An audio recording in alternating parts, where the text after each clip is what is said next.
రఘునాథ్ బాబు గారు, మీ పార్టీ రాష్ట్ర వ్యవహారాల ఇన్ఛార్జ్ తరుణ్ చుగ్ సంక్రాంతి లోపు పొత్తులపై తేల్చేస్తాం, నేతల అభిప్రాయాలు సేకరిస్తున్నామని చెప్పారు. Well and good. Me party ఒక రాజకీయ పార్టీ, జాతీయ పార్టీ, కేంద్రంలో అధికారంలో ఉన్న పార్టీ, మీ స్ట్రాటజీస్ మీకుంటే నేను కాదనటం లేదు. కానీ ఇక్కడ వైసీపీలో రెండు అనుమానాలు ఉన్నాయి. అయితే బీజేపీతోనా లేదంటే కాంగ్రెస్ ఇండియా కూటమితోనా అని టీడీపీ లెక్కలు వేసుకుంటుందని మీ అంచనా ఏంటి సార్? నిజంగా మీకు అనుమానం ఏమైనా ఉందా? మీరు తేల్చబోయే పొత్తు ఎవరితో? ఒకటి సతీష్ గారు, సార్ మీకు రామకృష్ణ ప్రసాద్ గారికి, వెంకటరెడ్డి గారు, అందరికి నమస్కారం.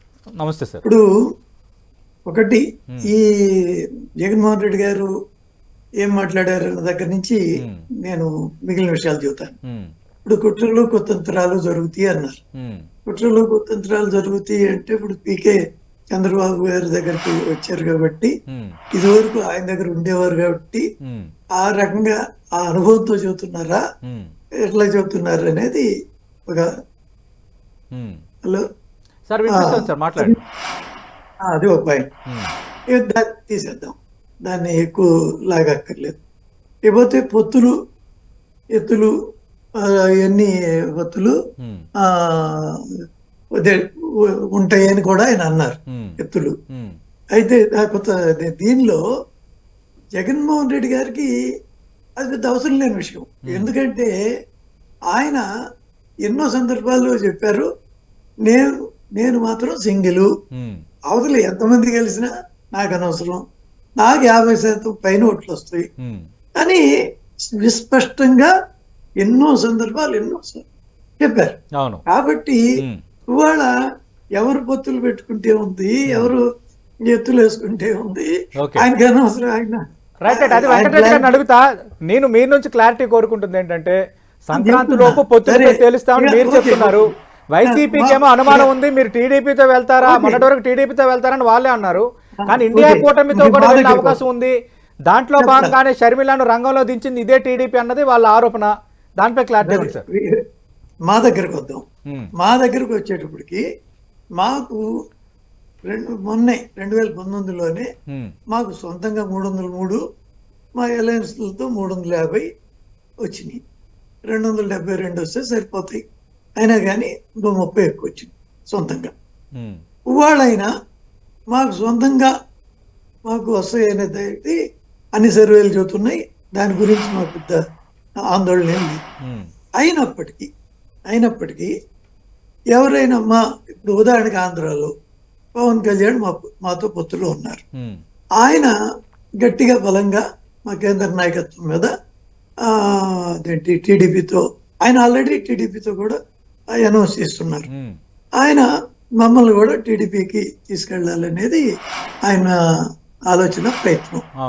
ఓకే, దీని మీద మా అధిష్టానం ఏ విధమైనటువంటి నిర్ణయం తీసుకుంటుందో దాన్ని కట్టుబడి ఉండాలి, మేము ఉంటాం. ఇకపోతే ఈ మధ్య కాలంలో కర్ణాటకలో జేడీఎస్ కూడా మాతో పొత్తులోకి వచ్చింది. కాబట్టి అంటే దాని ముందు నితీష్ కుమార్ దూరం అయ్యారు. తర్వాత ఈ శివసేన, హలో సార్ వినిపిస్తుంది, మాట్లాడండి సార్. శివసేన కూడా అదేంటి కొంత దూరం అయింది. అయితే మొక్కలైపోయింది అనుకోండి, మేజర్ మొక్క మాకు వచ్చింది. బట్ స్టిల్ కొంత అయిన మాట వాస్తవం.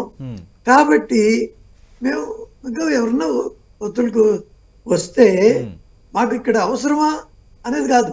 అవసరం మాకు ఎలాగైనా మాకు మెజారిటీ వస్తుంది. అయినప్పటికి కూడా మా మిత్రపక్షం బలీయంగా కోరుకుంటుంది కాబట్టి, లేదా in the interest of the ఈ కంట్రీలో ఎక్కువ పార్టీలు కూడా, ఒకప్పుడు 23 పార్టీలు కూడా ఉండేవి, ఇప్పుడు కూడా చిన్న చిత్కా ఉన్నాయిలే. కానీ ఇలాంటి ఎవరన్నా వస్తే దాన్ని పాజిటివ్ గా కన్సిడర్ చేస్తే చేయొచ్చు. అయితే ఈ చేయటం అనేది గెలవలేమనో అధికారంలోకి రాలేమనో కాదు. వచ్చినప్పుడు ఇంకా బలం పెంచుకుంటే ఆ రకంగా తప్పే ఉంది అనే రఘునాథ్ బాబు గారు సంక్రాంతి లోపు పొత్తులపై సార్ మీకు అవకాశం ఇస్తారు సార్. రామకృష్ణ ప్రసాద్ గారు, రఘునాథ్ బాబు గారు సంక్రాంతి లోపు పొత్తులపై తేలుస్తామంటున్నారు. ఆల్రెడీ 2 తెలుగు రాష్ట్రాల్లో ఎన్డీఏలో ఉన్న ఏకైక భాగస్వామి జనసేన పార్టీ. జనసేన తెలుగుదేశం పార్టీతో పొత్తులో ఉంది, అలాగే మీతో కూడా పొత్తులో ఉంది. జనసేనతో మా పొత్తు కంటిన్యూ అవుతుంది, మేము పొత్తులో ఉన్నామని మీ పార్టీ రాష్ట్ర అధ్యక్షురాలు పురంధరేశ్వరి 2 రోజుల కిందట ఒక మీడియా సమావేశంలో ఒక ప్రకటన కూడా చేశారు. అదొక అంశం.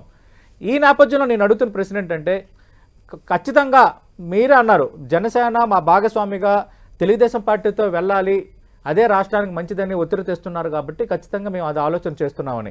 అంటే టీడీపీతో వెళ్ళడం, టీడీపీ జనసేనతో వెళ్ళడం ఖాయమైనట్టేనా?